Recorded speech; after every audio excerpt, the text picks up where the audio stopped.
Mobil jenis off-road dengan nomor polisi BG 9710BC harus diderek dengan menggunakan mobil derek milik Dinas Perhubungan, lantaran menjadi penyebab macet di sepanjang ruas Sudirman hingga di atas Ampera. Menurut informasi yang dihimpun, sekitar pukul 6 pagi, arus lalu lintas di Jembatan Ampera macet hingga di depan Polresta. Wakasat Lantas Polresta Palembang AKP Akagani mengatakan, mendengar informasi tersebut, pihaknya langsung turun ke lapangan untuk mengatur kondisi lalu lintas dan melakukan upaya evakuasi kendaraan yang mengalami patah as tersebut.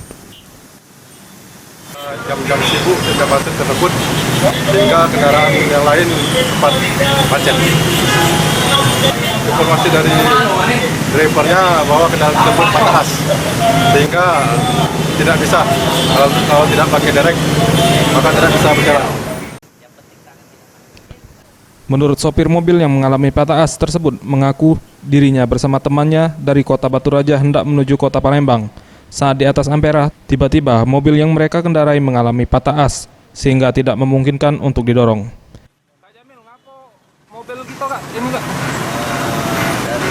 Dari Batu Raja nak balik ke Palembang, pas menuju Ampera patah as sebelah kiri. Dari jam berapa itu? Dari jam 5 subuh tadi. Kamu nak kemana Kak ini Kak? Nah, balik ke Palembang. Tim Liputan Sriwijaya TV.